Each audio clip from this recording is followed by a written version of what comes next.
আসসালামু আলাইকুম প্রিয় দর্শক, শেখ হাসিনা প্রথমবারের মতো আমি নিশ্চিতভাবে যেটা বলতে পারি, প্রথমবারের মতো প্রকাশ্যে এসে একটা সভায় বক্তৃতা করলেন। প্রকাশ্যে তিনি ফিজিক্যালি আসেননি, ভার্চুয়ালি এসেছেন, মানে ভিডিও কলের মাধ্যমে তিনি একটা সভায় যুক্ত হয়েছেন এবং সেখানে বক্তৃতা দিয়েছেন। গত অগাস্টের 5 তারিখে দেশ ছেড়ে পালিয়ে যাওয়ার পর এই প্রথম ওনাকে ভার্চুয়ালি দেখা গেল। এর আগে দু একবার ওনার কিছু টেলিফোন কল আমরা দেখেছিলাম, সেগুলো নিয়ে সন্দেহ ছিল। আওয়ামী লীগের পক্ষ থেকে কখনোই অথবা ওনার দলের পক্ষ থেকে কখনোই সেই কলগুলো যে শেখ হাসিনাই করেছেন তেমন কোনো সত্যতার কথা কেউ বলেনি।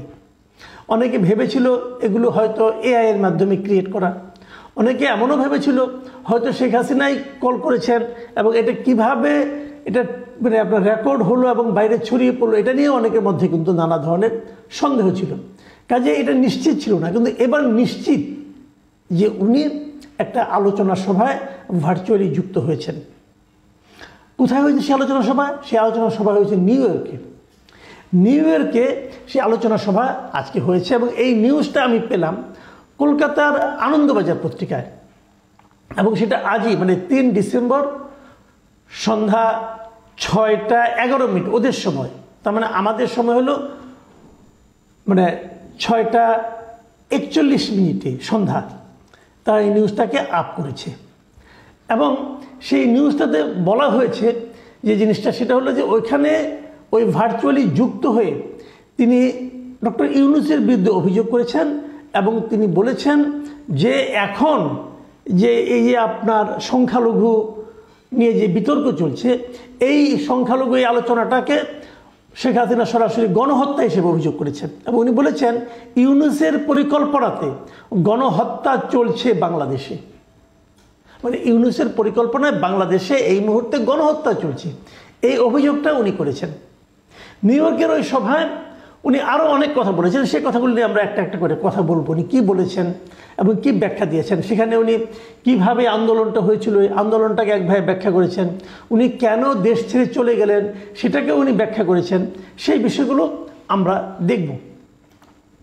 নিউ ইয়র্কের সভায় উনি যে কথাগুলি বলেছেন, তিনি বলেছেন যে আজ আমার বিরুদ্ধে গণহত্যার অভিযোগ আনা হয়েছে, কিন্তু বাস্তবে মোহাম্মদ ইউনূসই ছাত্র সমন্বয়কদের নিয়ে একটি সুনিপুণ পরিকল্পনার মাধ্যমে গণহত্যায় লিপ্ত হয়েছেন, তারাই মাস্টার মাইন্ড।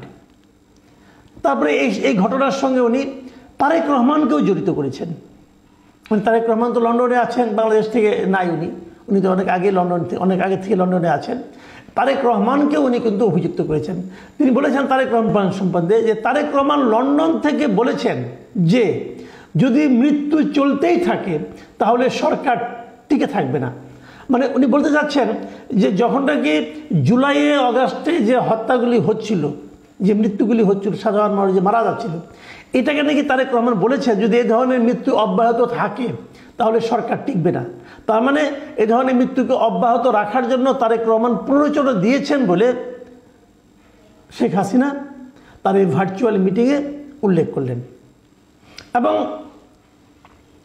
তিনি আরও বলেছেন যদি কেন উনি দিল্লি চলে গেলেন তারও নিয়ে কিন্তু একটা ব্যাখ্যা দিয়েছেন। সেই ব্যাখ্যাটা উপলক্ষে উনি বলেছেন যে আমি গণহত্যা চাইনি, আমি যদি ক্ষমতায় আঁকড়ে থাকতে চাইতাম তাহলে গণহত্যা হতো। যখন নির্বিচারে মানুষের মৃত্যু হচ্ছে তখন আমি সিদ্ধান্ত নিয়েছিলাম যে আমার চলে যাওয়া উচিত। তার মানে উনি বলতে চাচ্ছেন যে উনি আরও থাকলে আরও হত্যা হতো। তার মানে যে হত্যাগুলি হয়েছে সেটা তো আলটিমেটলি ওনার কারণেই হলো, কারণ উনি এতদিন ধরে ছিলেন বলেই তো হত্যাগুলি হচ্ছে। উনি বলতে চাচ্ছেন যে আমার, যেমন উনি এক জায়গায় বলেছেন যে আমাকে খুনের পরিকল্পনা করা হয়েছিল, আমার নিরাপত্তা রক্ষীরা ঠেকাতে যদি গুলি চালাতেন তবে গণভবনে বহু মানুষের মৃত্যু হতো, আমি তা চাইনি। আসলে উনি তা চাননি নাকি সেনাবাহিনী তা চায়নি, এটা কিন্তু দ্বিধা আছে, এটা নিয়ে কিন্তু নানা বিতর্ক আছে। কারণ এর মধ্যে আমরা বিভিন্ন সোর্স থেকে যে তথ্যগুলি পেয়েছি যে উনি আদেশ দিয়েছিলেন ঠিকই, কিন্তু সেনাবাহিনী ওনার আদেশটা মান্য করতে রাজি হন নাই। সেনাবাহিনীর কর্মকর্তারা, শীর্ষ পর্যায়ের নেতারা বলেছেন যে আমরা এই দেশের মানুষের উপর গুলি চালাতে পারবো না। উনি কিন্তু ঠিকই অর্ডার করেছিলেন এবং সেনাবাহিনী ওনার আদেশ মানছেন না বলে তাদের সঙ্গে হম্বিতম্বিও করেছেন উনি। কিন্তু আমরা দেখতেছি উনি এখন বলতেছেন যে উনি চান নাই, এই জন্য উনি চলে গেছেন।